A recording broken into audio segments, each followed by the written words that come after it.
நண்பர்களே, இயற்கை மனிதனுக்கு 3 விஷயங்களை கொடுத்திருக்கிறது. உயிர், நேரம், வாய்ப்பு. ஆனா இன்றைய மனிதன் 4வது விஷயத்துக்காக மட்டும்தான் ஓடிக்கிட்டே இருக்கிறான். அது பணம். பணம் இல்லாம வாழ்க்கை கடினம். ஆனா பணத்துக்காகவே வாழ்க்கையை வீணாக்கினா அது இன்னும் கடினம். ஒரு ஞானி சொன்னாரு, பணம் உன்னை அடிமையாக்கும் முன் நீ பணத்தை அடக்க கற்றுக்கொள். இது கேட்க சுலபம். ஆனா இதை பின்பற்றுவதுதான் கஷ்டம். இன்னைக்கு உன் வாழ்க்கையில உடனே நிறுத்த வேண்டிய 6 செலவுகளை பற்றி பேச போறோம். இந்த 6 செலவுகளை கட்டுப்படுத்தினா பணம் மூட்டை குவியல் குவியலாக உன்னை வந்து சேர ஆரம்பிக்கும். அந்த 6 செலவுகளை பற்றி சொல்வதற்கு முன் ஓரிரு வரிகளில் ஒரு உண்மை கதை மட்டும் சொல்லிக்கொண்டு ஆரம்பிக்கலாம். ஒரு ஊரில் 2 நண்பர்கள் இருந்தாங்க. ஒருவன் தினமும் சம்பாதிப்பான், மற்றொருவன் தினமும் சேமிப்பான். சம்பாதிப்பவன் பெரிய சத்தம் போட்டான், நான் மாதம் 50,000 சம்பாதிக்கிறேன். சேமிப்பவனும் அதே 50,000 தான் சம்பாதிக்கிறான். ஆனால் அவன் சத்தம் போட்டு சொல்ல மாட்டான். அமைதியுடன் கூடிய நிதானமாக இருந்தான். 5 வருடம் கழிச்சு பார்த்தா சம்பாதிப்பவன் இன்னும் கடனில் இருந்தான். சேமிப்பவன் நிலம் வாங்கி வீட்டுக்காரனாகிட்டான். ஏன் தெரியுமா? சம்பாதிப்பவன் தன் வருமானம் பெருக பெருக அதற்கு ஏற்ற செலவுகளையும் கட்டுப்படுத்தவே இல்லை. சேமிப்பவன் ஒவ்வொரு ரூபாய்க்கும் மதிப்பு கொடுத்தான். இதுல நமக்கு ஒரு பெரிய பாடம் இருக்கு. சம்பாதிப்பது முக்கியமில்லை, செலவுகளை கட்டுப்படுத்தி பணத்தை கையாள்வதுதான் முக்கியம். இப்போ அந்த 6 செலவுகளை பார்ப்போம். 1. மற்றவர்களுக்காக ஆடம்பரம் காட்டாதே. உன் பை காலியாகிடும். நண்பர்களே, இன்றைய உலகத்தில் ஒரு பெரிய நோய் இருக்கு. அது வறுமை இல்லை, மற்றவருடன் ஒப்பிடுதல். புலியை பார்த்து பூனை தன் உடம்பில் கோடு போட்டுக் கொண்டாள். பூனை புலி ஆகாது. அண்டை வீட்டுக்காரன் கார் வாங்கினா நமக்கு இரவு தூக்கம் போயிடுது. அவன் புதிய போன் வாங்கினா நம்ம போன் திடீர்னு பழைய மாதிரி தோணும். இதெல்லாம் தேவைக்கான ஆசை இல்ல, இது அவன் வாங்கினான், நானும் வாங்கணும் வரும் ஈகோ. கேள் நண்பா, அந்த பொருள் உன் வாழ்க்கையை முன்னேற்றுமா அல்லது மற்றவர்கள் முன்னாடி நீ பெரியவனா தெரியணும்னு தான் வாங்குறியா? புத்தர் சொல்வார், மற்றவர் பார்வைக்கு வாழ்பவன் ஒருபோதும் அமைதியாக இருக்க மாட்டான். நீ சம்பாதிச்ச பணத்தை உன் கனவுக்காக செலவு பண்ணு, உன் எதிர்காலத்துக்காக செலவு பண்ணு, மற்றவர் கண்களுக்கு அல்ல. ஒரு விஷயம் ஞாபகம் அனாவசிய ஆடம்பரம் காட்டுறவங்க வெளியில பெரியவங்க மாதிரி தோன்றலாம். ஆனா பல நேரம் உள்ள EMIயோட நடுங்கிறவங்க தான். அமைதி வேண்டும் என்றால் ஒப்பீட்டை நிறுத்து. செல்வம் வேண்டும் என்றால் பேராசைக்காக செலவு பண்றதை நிறுத்து. அப்பொழுதுதான் உன் பை காலியாகாமல் உன் வாழ்க்கை நிரம்ப ஆரம்பிக்கும். 2. சலுகை என்ற வலையில் சிக்காதே. நண்பர்களே, 50% offer, buy 1 get 1 free, limited time deal, இந்த வார்த்தைகள் பார்த்த உடனே நம்ம மூளை வேலை செய்யாது, ஆசை வேலை செய்ய ஆரம்பிக்கும்.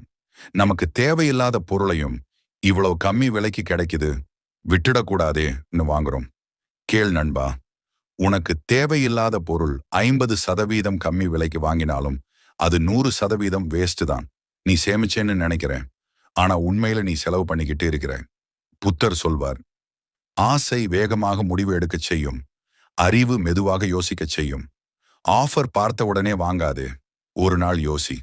இது இல்லைன்னா என் வாழ்க்கை நிக்குமான்னு உன்னிடம் கேள். பதில் இல்லைன்னா அதை விட்டுடு. நினைவில் வை, ஆஃபர் உன்னை பணக்காரனாக்காது, கட்டுப்பாடுதான் உன்னை சேமிப்பவனாகவும் பணக்காரனாகவும் ஆக்கும். ஆஃபருக்கு அடிமை ஆனவனின் பை மிக விரைவில் காலியாகும். ஆஃபரை பார்த்து இது நமக்கு தேவையில்லாத செலவு என்று விட்டு போகிறவனின் பை நிரம்பும். நம்பர் 3, கடன் வாங்கியே வாழாதே. நண்பர்களே, இன்றைக்கு எதையும் உடனே வாங்கலாம். பணம் இல்லையா? பிரச்சனை இல்லை. EMI இருக்கு, கிரெடிட் கார்டு இருக்கு, லோன் இருக்கு. இது வசதி மாதிரி தோன்றும், ஆனா இது ஒரு மாய பிம்பம். நாளை சம்பாதிக்க போகிற பணத்தையும் இன்றி செலவு பண்றது புத்திசாலித்தனம் இல்ல. ஒரு பொருள் வாங்குற நேரம் ரொம்ப சந்தோஷம் இருக்கும், ஆனா மாதம் மாதம் EMI கட்டுற நேரம் அதே பொருள் மன அழுத்தம் தர ஆரம்பிக்கும். கேள் நண்பா, உன் சம்பளம் உனக்காக வேலை செய்யணுமா அல்லது நீ கடன் வாங்கின பேங்காக வேலை செய்யணுமா? புத்தர் சொல்வார், சுதந்திரம் இல்லாத செல்வம் செல்வம் அல்ல. கடன் அதிகமா இருந்தா உன் மனசு சுதந்திரமா இருக்காது. மிக அவசியமான விஷயத்துக்கு மட்டும் கடன் எடு, அத்தியாவசியமற்ற விஷயங்களுக்கு ஒருபோதும் கடன் எடுக்காதே. கடன் வாங்கி பெரியவனாக தோன்றலாம், ஆனா கடன் இல்லாம அமைதியா தூங்குறவன் தான் உண்மையிலே மிகப்பெரிய செல்வந்தன். 4. டிஜிட்டல் பண பரிமாற்றத்தை நிறுத்து.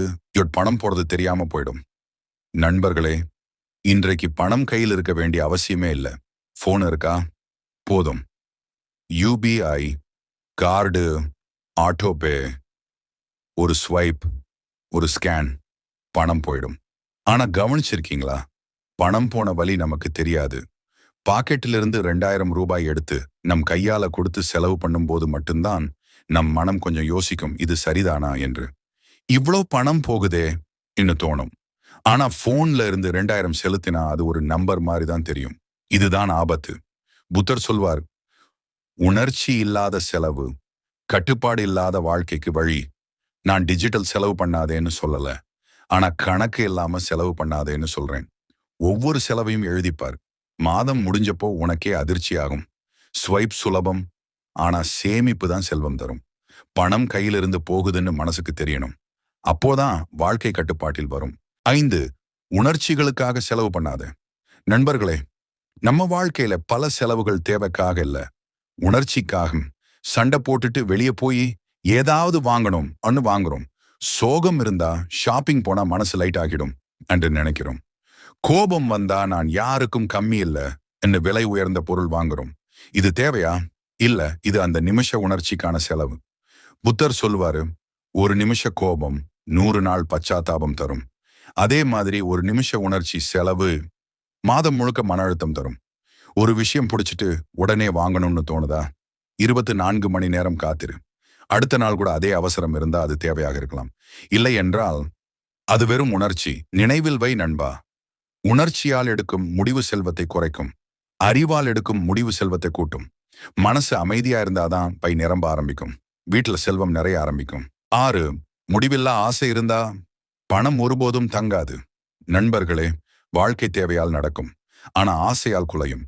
ஒரு போன் வாங்கினா இன்னொரு மாடல் நல்லா தோன்றும். ஒரு பைக் வாங்கினா கார் வாங்கணும் என்று தோன்றும். ஒரு வீடு வாங்கினா இன்னும் பெரிய வீடு இருந்தா நல்லா இருக்கும் என்று மனசு சொல்லும். இதுக்கு முடிவு இருக்கா? இல்ல. ஆசைக்கு அடியில் ஒரு பெரிய குழி இருக்கு. அதுல எவ்வளவு பணம் போட்டாலும் அது நிரம்பாது. புத்தர் சொல்வாரு, ஆசை குறைந்தால்தான் அமைதி அதிகரிக்கும். நீ தேவையை வாழ்க்கையில் வைத்திருக்கிறாயா, அல்லது என் ஆசைகள் மற்றும் விருப்பத்தில் வைத்திருக்கிறாயா? தேவை வாழ்க்கையை நடத்தும், விருப்பம் வாழ்க்கையை ஓட்ட வைக்கும். நினைவில் வை நண்பா, ஒரு பணக்காரன் பெரிய பொருள் வைத்திருக்கிறதால பெரியவன் இல்ல, அவனுக்கு தேவையில்லாததை வாங்காம இருப்பதால பெரியவன். நீ ஆசையை கட்டுப்படுத்தினால் பணம் உன்னிடம் தங்கும். ஆசையை வளர்த்தால் பணம் வந்தாலும் அது உன்னிடம் தங்காது. விருப்பம் குறைந்த வாழ்க்கை சின்னதாக தோன்றலாம், ஆனா அது அமைதியான வாழ்க்கை. முடிவில்லா ஆசை உள்ள வாழ்க்கை பெரியதாக தோன்றலாம், ஆனா அது எப்போதும் பூர்த்தி இல்லாத வாழ்க்கை. அதனால விருப்பங்களை குறை, தேவையை மட்டும் வை. அப்போதான் பணம் மூட்டை மூட்டையாக வந்து உன் வாழ்க்கையில நிரம்பும்.